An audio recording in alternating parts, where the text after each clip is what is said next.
के नाम। और ये बहुत अच्छी बात आपने कही है, इस बात को हमें आगे बढ़ाना चाहिए। यूनिवर्सिटी स्तर के ऊपर भी हमारे बच्चे इसके अंदर शामिल हों, पौधारोपण करें, स्वच्छता की तरफ ध्यान दें।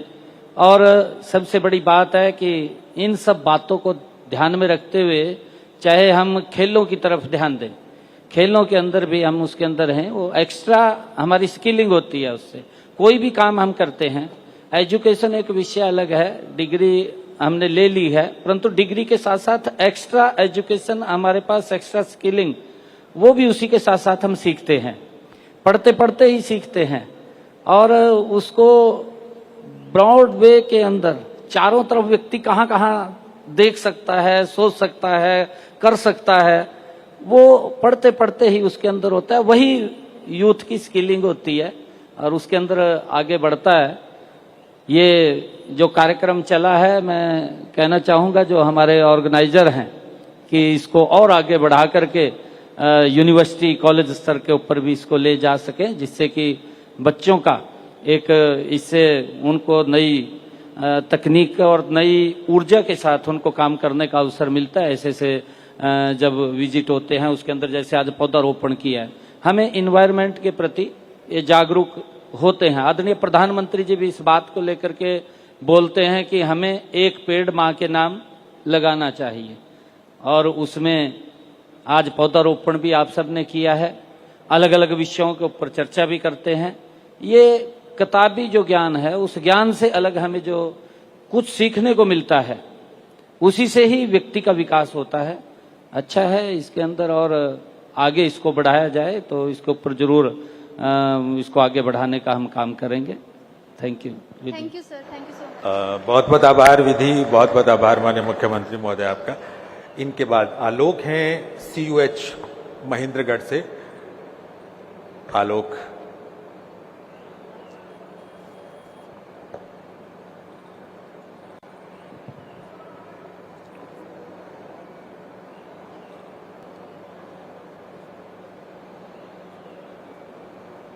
हेलो, माननीय मुख्यमंत्री जी व स्टेज पे उपस्थित सभी अध्यक्षगणों को मेरा नमस्कार। मैं आलोक राज पांडे केंद्रीय हरियाणा विश्वविद्यालय का छात्र हूँ। सर, मेरे मुख्य 2 सुझाव हैं। सर, पहला ये है कि हमारे यहाँ पे ट्रेनिंग, हरियाणा में कोई माउंटेनिंग इंस्टीट्यूट नहीं है सर। यहाँ हम अगर हरियाणा में माउंटेनिंग इंस्टीट्यूट होगा, क्योंकि उससे सर ये है कि जो टूरिज्म है वो भी प्रमोट होगा। हम जितने यहाँ पे युवा उपस्थित हैं, उन सबका ये सुझाव था कि हरियाणा में भी एक माउंटेनिंग स्कूल हो, जिसके हमें क्या चंडीगढ़, मतलब पंजाब, उत्तराखंड, हिमाचल, हमें वहां जाके इंस्टीट्यूट ना लेना पड़े, हमें यहीं से मिले। इस चीज का हमने लिखित में नरेंद्र सर को भी दिया था। हम ये आशा करेंगे कि वो आप तक पहुंचे सर। और दूसरा हमारा ये सुझाव है कि सर, जो मोबाइल स्कूल का कॉन्सेप्ट है, स्कूल ऑन व्हील, कि जो भी हमारे यहाँ लेबर आते हैं हरियाणा में, सर आपको पता है कि बहुत अधिकतम नंबर अमाउंट्स में जो लेबर है वो आते हैं कार्य करने के लिए, चाहे ईंट की भट्टी या कुछ मजदूरी हो, उन चीजों में। तो उनके जो बच्चे हैं छोटे छोटे, उनके पास एजुकेशन नहीं पहुंच पाता।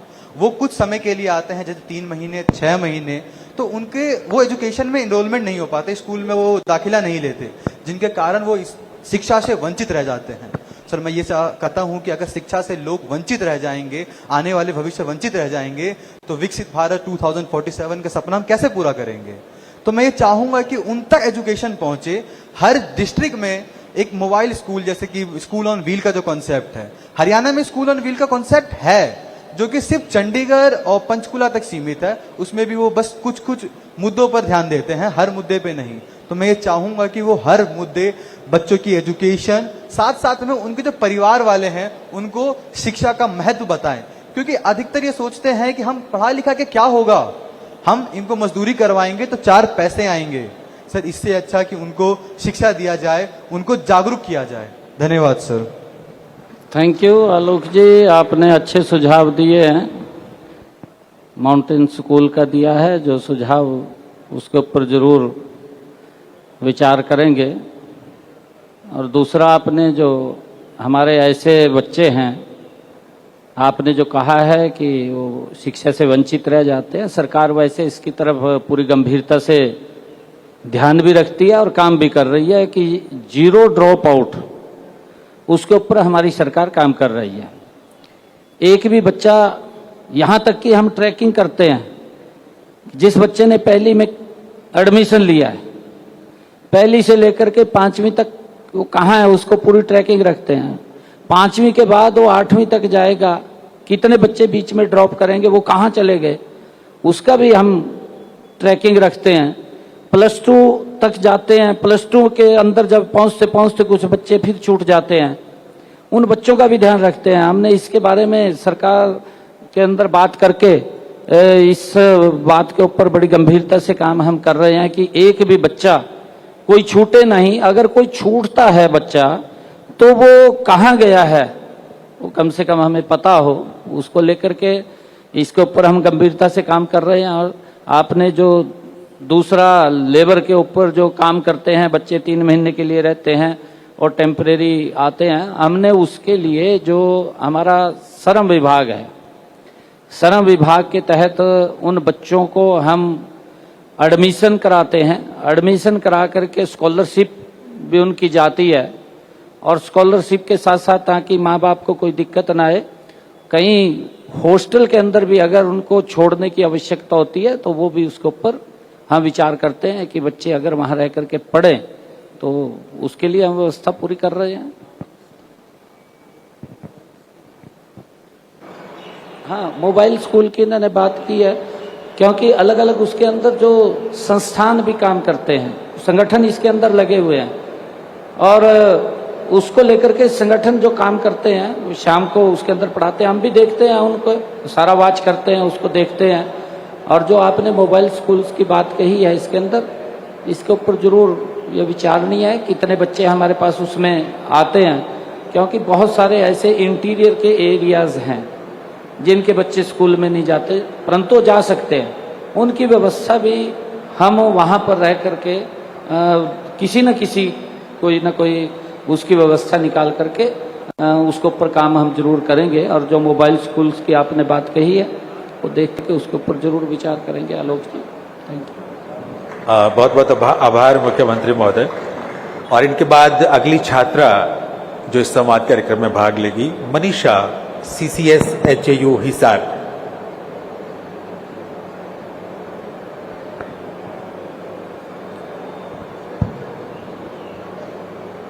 चल रहा है बेटा, चल रहा है। आदरणीय मुख्यमंत्री महोदय तथा सभी माननीय अतिथियों, आप सभी को मेरा सादर प्रणाम। मैं मनीषा चौधरी चरण सिंह हरियाणा कृषि विश्वविद्यालय की छात्रा हूं। सर, आज आपके समक्ष मैं अपना एक छोटा सा सुझाव रखना चाहती हूं। हम सभी को पता है कि सस्टेनेबल डेवलपमेंट आज के समय का एक बहुत ही महत्वपूर्ण मुद्दा बन चुका है, जिसके लिए हरियाणा में एक यूथ फोर्स का निर्माण किया जाना चाहिए। और ये यूथ फोर्स अपने अपने होम टाउन्स में, अपने गांवों में, अपने शहरों में अपने लेवल पर एनवायरनमेंट की प्रोटेक्शन के लिए काम करे, जिससे कि एनवायरनमेंट को प्रोटेक्ट हम ग्रास रूट लेवल पर भी कर पाएंगे। साथ ही जो युवा इस यूथ फोर्स के मेंबर्स बनेंगे, उन्हें कुछ एक्स्ट्रा करिकुलर पॉइंट्स या फिर ऐसा कुछ सर्टिफिकेट्स प्रोवाइड कराए जाएं जो उनके करियर की CV में भी इम्पोर्टेंट प्लेस होगा, और जिससे वो मोटिवेट होंगे कि हर युवा मोटिवेट होगा कि मुझे भी इस यूथ फोर्स का हिस्सा बनना है, तो ताकि एनवायरनमेंट प्रोटेक्शन हर ग्रास रूट लेवल पे अच्छे तरीके से हो पाए और सस्टेनेबल डेवलपमेंट का गोल अचीव कर पाए। Thank you sir. Thank you Manisha ji, बिल्कुल आपने ठीक बात कही है, क्योंकि इसके ऊपर हम अलग अलग कई क्षेत्रों में काम कर रहे हैं। ये बहुत अच्छा है। हम देख रहे हैं हरियाणा के अंदर हमारी इंडस्ट्री भी लगातार बढ़ रही है। आपने जो यूथ प्रोटेक्शन की बात कही है, हम ये भी देखते हैं, पिछले दिनों हमने ये देखा है कि इंडस्ट्री तो हमारे पास आ रही है, परंतु उसमें काम करने के लिए स्किल युवा नहीं है। हमने इसके लिए ये किया है, अभी कुछ ITIs को हमने जो बड़ी इंडस्ट्रीज हैं उनके साथ MOU साइन किए हैं। MOU साइन करके उनको कहा है कि आपको किस प्रकार का स्किल युवा चाहिए, आप यहाँ पर उस प्रकार का कोर्स वो शुरू हो, और उसको लेकर के हमने उनको ये कहा है जिस इंडस्ट्री के साथ MOU साइन हो रहा है, समय समय के ऊपर आकर के उस ITI के अंदर बच्चों को वो बातचीत करेगा, उनसे इंटरेक्शन करेगा, और इंटरेक्शन करेगा तो उससे उनको लाभ होगा। और जब वो स्किल उस प्रकार का युवा होगा तो रिप्लेसमेंट भी उसकी होगी, प्लेसमेंट होगी उसकी, और प्लेसमेंट के अंदर वो बच्चा भी जाएगा। और जो हमारी स्किल यूथ फोर्स है जिसकी आपने बात कही है, इसको लेकर के हम लगातार, क्योंकि MOU हम इंडस्ट्री के साथ भी खड़ा कर रहे हैं, हमने कई इंडस्ट्री को भी ITI उनके सुपुर्द किया है कि आप ये ITI चलाइए, इसके अंदर आप अपने तरीके से जिस प्रकार का स्किल युवा चाहिए उस प्रकार के आप इसमें कोर्सेस दीजिए, और कोर्सेस देंगे तो उस प्रकार का युवा आपको मिलेगा। इससे इंडस्ट्री को भी हम ये कह रहे हैं कि आप अपने जोन के अंदर भी स्किल सेंटर चलाइए।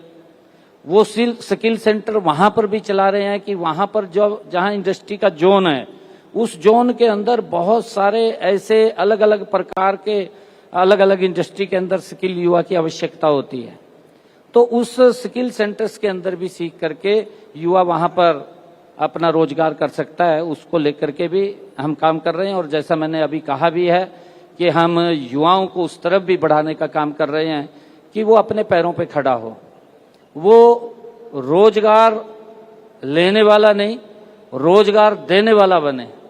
इस प्रकार का युवा हम उसके अंदर खड़ा कर रहे हैं, ताकि आप देख रहे हैं आदरणीय प्रधानमंत्री जी ने, चाहे मुद्रा योजना हो, मुद्रा योजना के साथ हम बैंकों से भी कोलैबोरेशन करते हैं कि हमारा स्टार्टअप है, स्टार्टअप के माध्यम से कि वो व्यक्ति कोई अपना काम शुरू करता है, शुरू करके उसको कितना आगे बढ़ा सकता है, उसकी क्षमता के ऊपर निर्भर करता है। सरकार उसके अंदर जो उसको हेल्प की आवश्यकता पड़ती है वो हेल्प उसको करने का काम करती है, ताकि हमारा एक युवा को एक दिशा और एक हमारी यूथ फोर्स वो खड़ी हो सके, उसको लेकर के हम काम कर रहे हैं।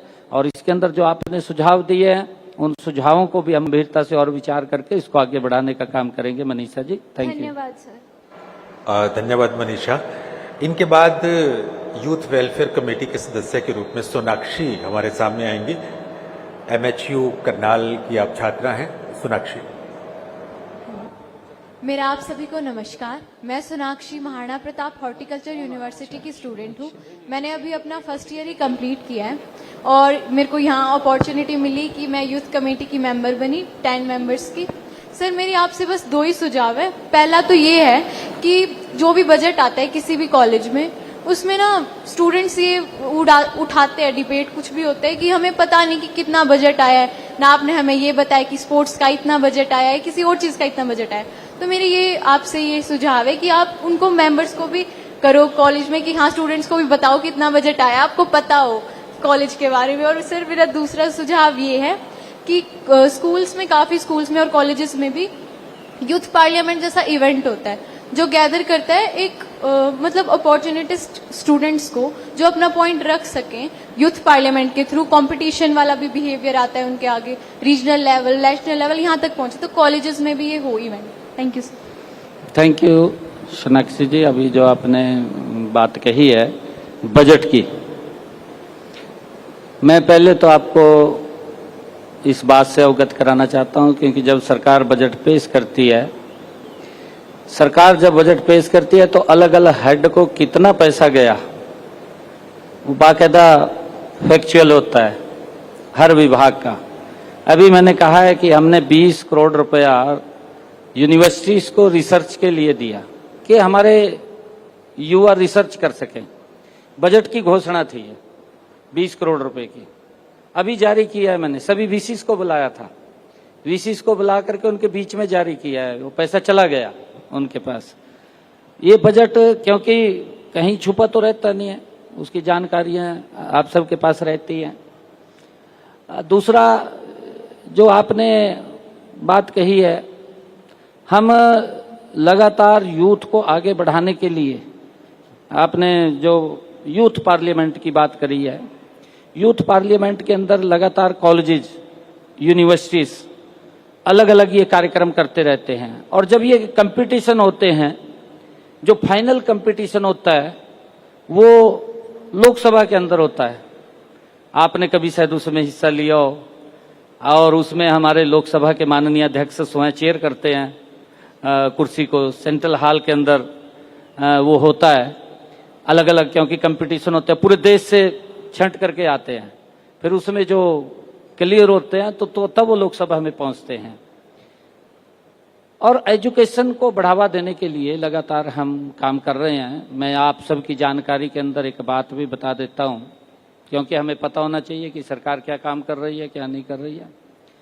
पिछले दिनों हमने एक मिशन बुनियाद कार्यक्रम शुरू किया।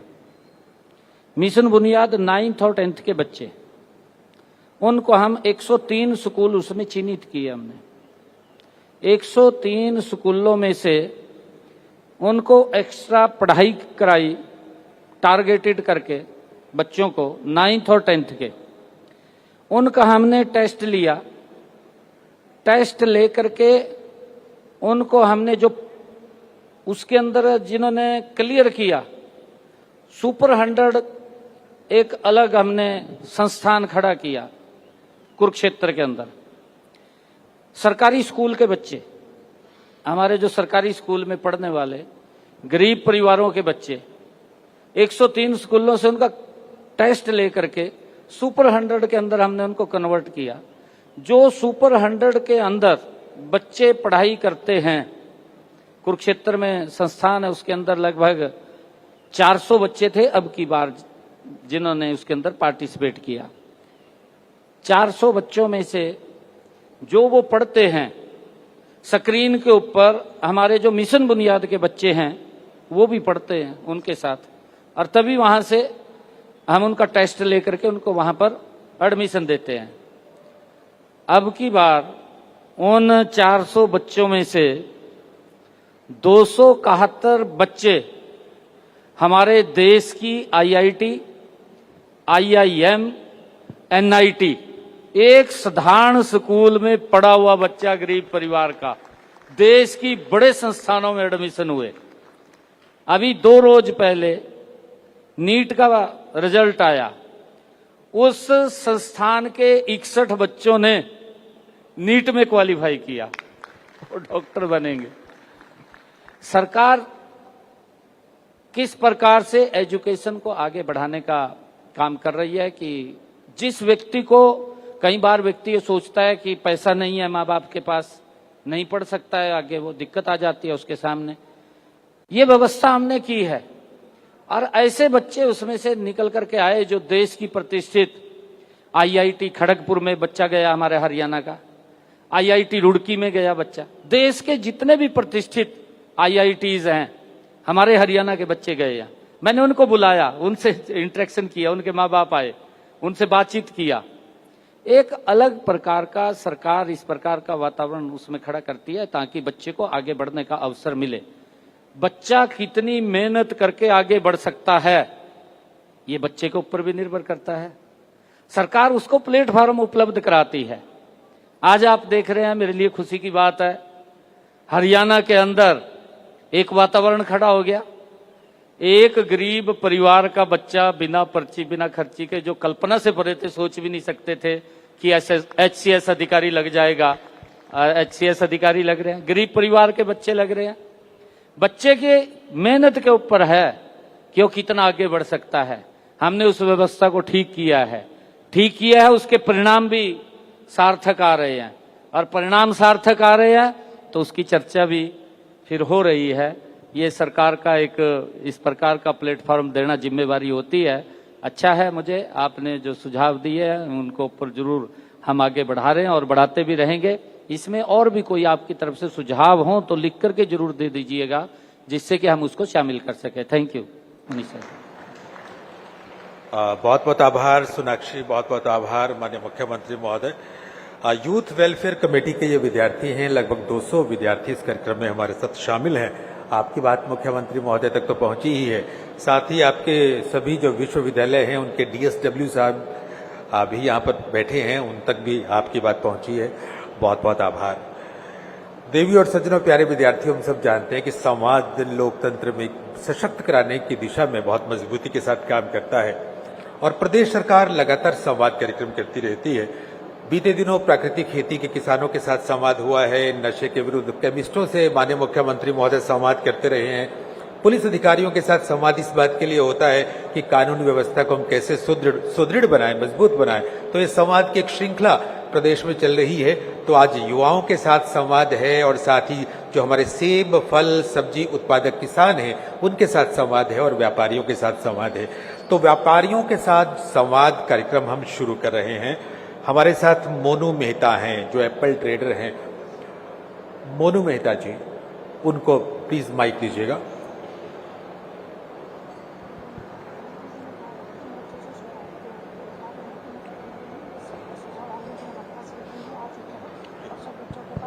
हेलो, हमारे हरियाणा के यशस्वी मुख्यमंत्री नैब सिंह सैनी जी को जय श्री राम, और बाकी भी सारे जितने भी अतिथिगण हैं सबको जय श्री राम जी। सैनी साहब, आपकी मंडी का प्रोजेक्ट हम लोग पूरी कोशिश से चला रहे हैं, पर थोड़ी दिक्कतें हमारे को आ रही हैं। एक तो पानी की समस्या बहुत ज्यादा है, दूसरा बिजली 8 रुपये यूनिट सबको पड़ता है। हमारे को दुकानों की कंप्लीशन लेके 1.5 साल हो गया, अभी तक भी 26 रुपये यूनिट दे रहे हैं हम। थोड़ा इसके लिए करें, बाकी तो क्या है। मोनू जी, आपने एक मांग पत्र दिया है मेरे को, उसमें लिखा होगा, ये आपको बधाई है, एप्पल मंडी इतनी बड़ी यहाँ पर बनी है और इसका लाभ भी मेहता जी आप लोग ले रहे हैं। आपकी जो समस्या है पानी की जो आपने कही है, इसके ऊपर हम गंभीरता से काम कर रहे हैं। हमने यहाँ पर मेरे ख्याल से HSVP से कुछ लैंड ले ली है कि यहाँ WTP एक लगे, और WTP को लेकर के हमारा जो कालका, पिंजौर और ये आपका पूरा एरिया है, यहाँ पर स्वच्छ पेयजल उनको मिले, उसको लेकर के हम इसके ऊपर गंभीरता से लगे हुए हैं और जल्दी ही उसके ऊपर एक कोई रास्ता निकल करके आगे बढ़ जाएगा। और उसी कड़ी में हमने अभी विचार किया है कि जो हमारा मोरनी क्षेत्र है वहाँ पर भी पानी की कोई दिक्कत ना रहे, उसको लेकर के भी हम व्यवस्था में उसमें लगे हुए, उसको आगे बढ़ा रहे हैं। जल्दी ही इस सारी व्यवस्था के कोई समाधान निकलेंगे, पानी की पीने की कोई समस्या न रहे, और उसको हम पहले ही ध्यान में रख करके उसको आगे बढ़ा रहे हैं। सर, बिजली की समस्या निपटा दो। बिजली की आपने जो कहा है उसको एक बार देख करके क्या विषय है, क्योंकि मांग पत्र में भी आपने लिखा होगा, अधिकारियों से बात करके उसका समाधान निकलेगा। ऐसा नहीं है कि नहीं निकलेगा, उसका जल्दी ही निकलेगा समाधान। धन्यवाद जी। धन्यवाद मोनू मेहता जी। इनके बाद मैं निवेदन करूंगा अश्विनी चौहान जी से। इसके अंदर मोनू जी एक विषय ये था कि यहाँ से एक सब स्टेशन बनना है, बिजली का सब स्टेशन बनना है और उसके ऊपर काम चल रहा है। और सब स्टेशन बनेगा तो सारी व्यवस्थाएं ठीक हो जाएंगी उसके।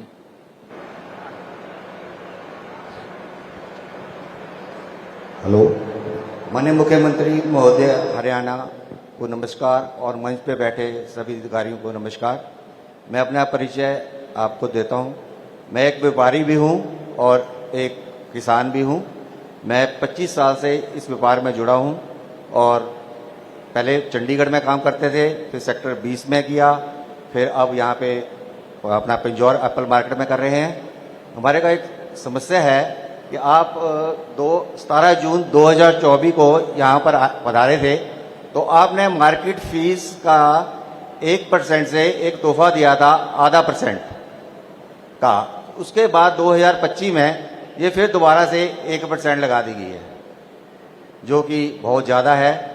और अब ये मार्केट कमेटी के अंडर नहीं है, अब ये अल्ट्रा मॉडर्न मार्केट बोर्ड के अंडर आ गई है। इसके अधीन इस पर सिर्फ ओनली यूजर चार्जेस ही लग सकता है, मार्केट फीस का प्रावधान नहीं है। वैसे तो मैं आपको बताऊं, क्योंकि जो ये पैसा एकत्र होता है आपके वेलफेयर के लिए खर्च होता है, सरकार इसको घर लेकर के नहीं जाती। हम ये चाहते हैं कि आपको अच्छी सुविधाएं यहाँ मिले। अल्ट्रा मॉडर्न, ये मॉडर्न सब्जी मंडी है, एप्पल मंडी है, यहाँ की व्यवस्थाएं भी बड़ी हैं, और उसके अंदर आपको इस प्रकार का, हम इसके ऊपर चर्चा कर लेंगे क्या है विषय क्या नहीं, परंतु जितना पैसा आपके यहाँ से आता है वो आपके ऊपर ही खर्च होता है और कहीं बाहर नहीं खर्च होता इधर उधर।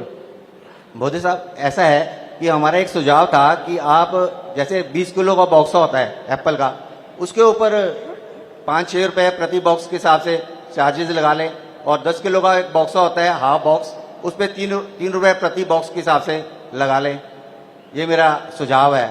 कोई बात नहीं, आपका जो सुझाव है उसको हम देख करके एग्जामिन करेंगे, क्या है क्या नहीं आप लिख करके दे दीजिए, अधिकारियों के साथ बैठ करके एग्जामिन करेंगे और उसमें जो सुझाव आपका आए हैं सहानुभूतिपूर्वक उस पर विचार करेंगे, कोई ऐसी बात नहीं। धन्यवाद।